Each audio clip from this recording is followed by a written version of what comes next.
Okay, we're gonna watch When Marines Took a Duck into Battle in World War II. The Devil Duck. Dun, dun, dun, dun. This is probably the most Marine Corps story I've ever heard in my entire life, and there's absolutely no way that it's been embellished. Like a lot.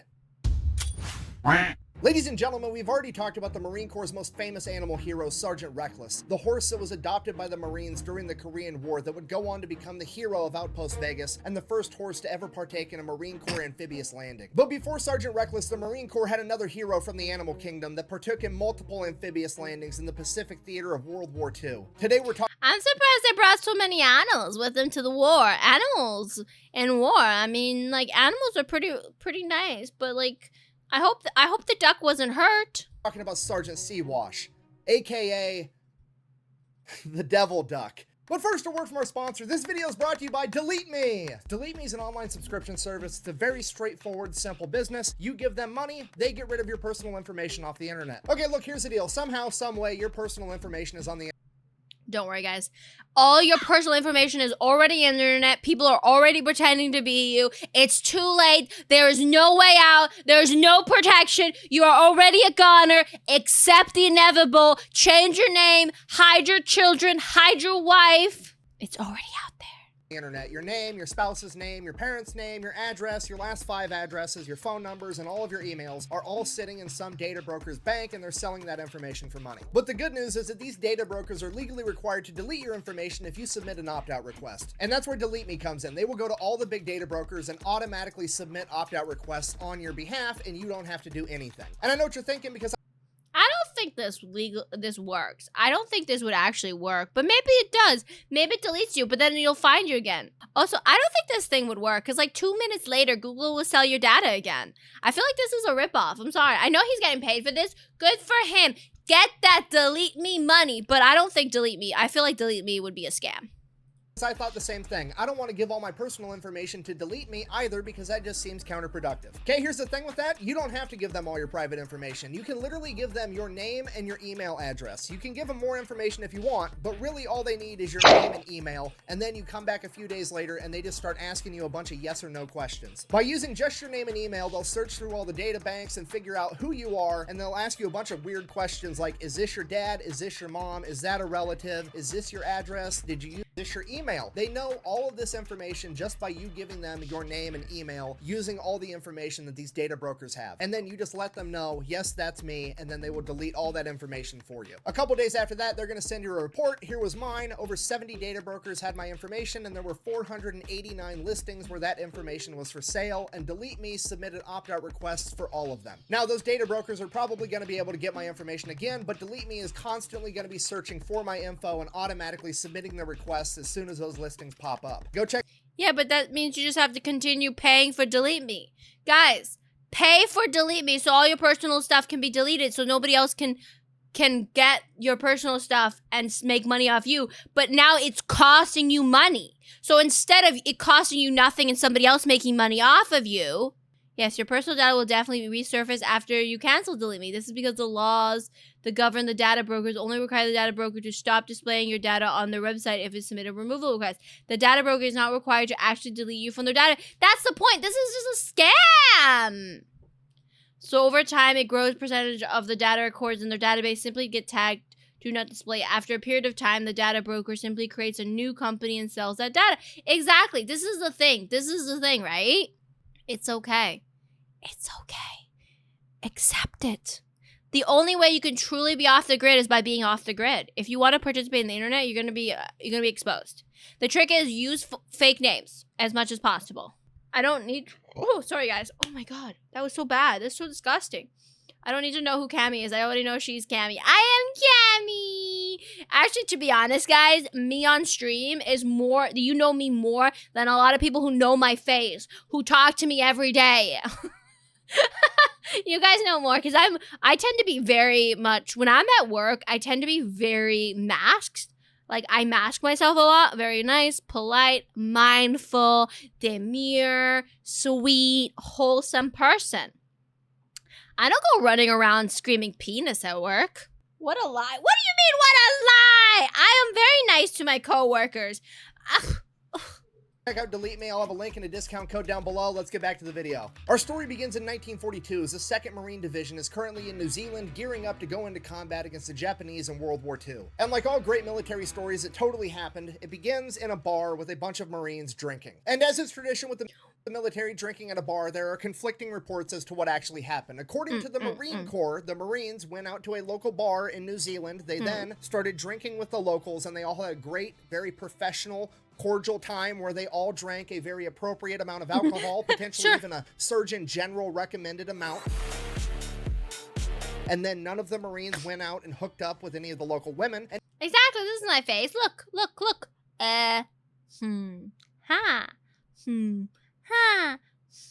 See, that's my face.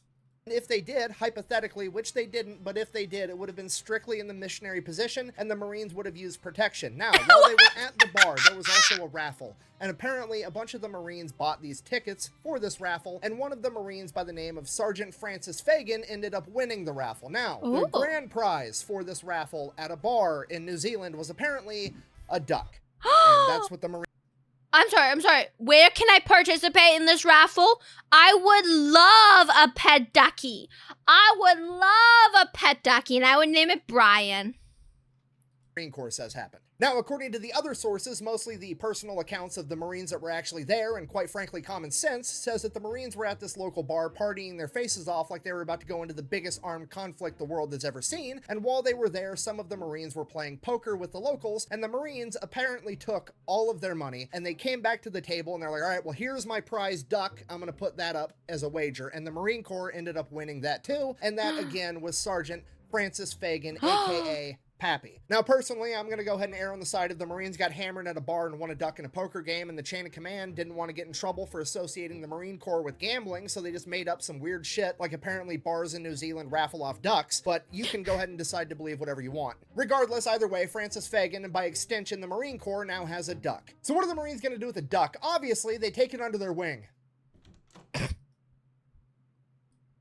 I'd like to apologize to the internet for making you a dad. I mean, to be fair, that is true. I kind of turned her into a bodybuilder for like 18 months between the two kids.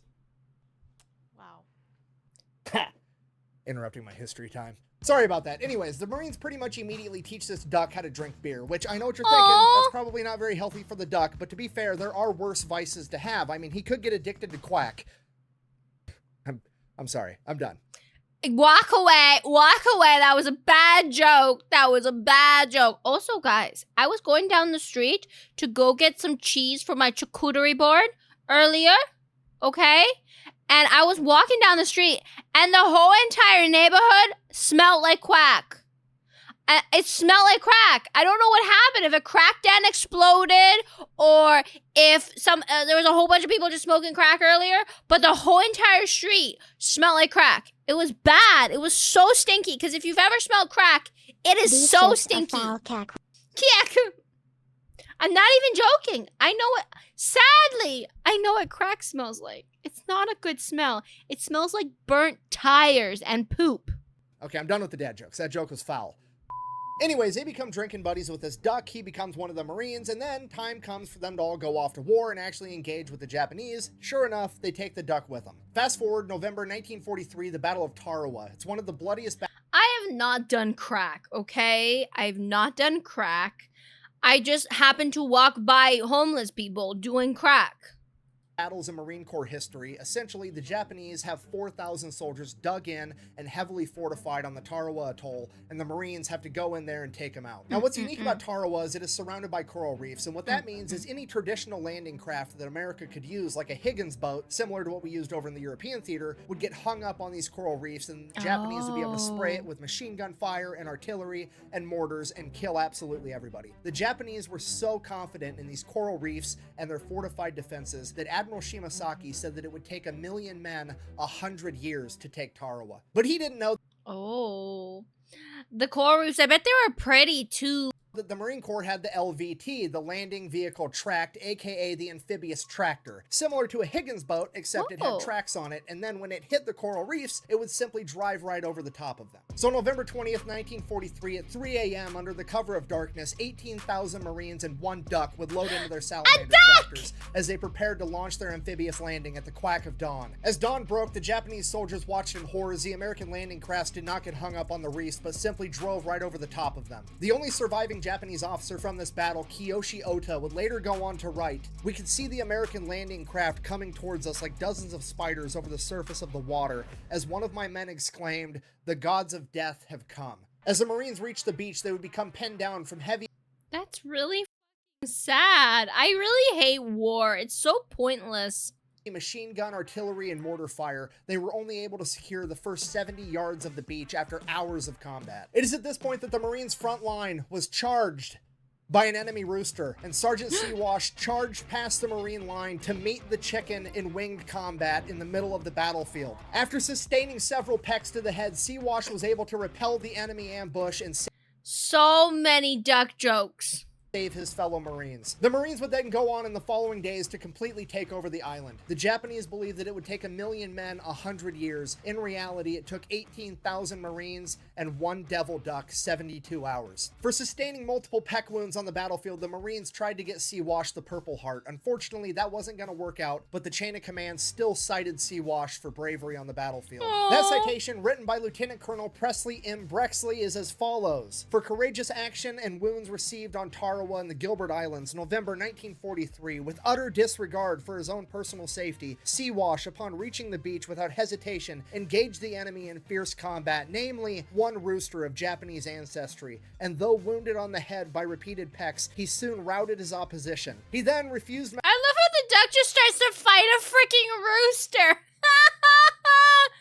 Oh my god. medical aid until all wounded members of his section had been taken care of first. Seawash and his fellow Marines would then see battle again at the Battle of Saipan, also known as the D-Day of the Pacific. However, allegedly due to some intel, there would be no enemy poultry on the beach, so Seawash's services were no longer needed, and he would remain on the boat for the initial 3 days of the battle. After that, he would go ashore and support his fellow Marines. At the conclusion of the Battle of Saipan, the Marines had gained valuable intel regarding the neighboring island of Tinian, and they would immediately launch another attack to gain that island as well, and this time, the Devil Duck would partake in the amphibious landing. From there, he would identify an enemy duck that he would engage in build combat until forcing it to finally retreat. A couple of days after Why are they letting the ducks just fight?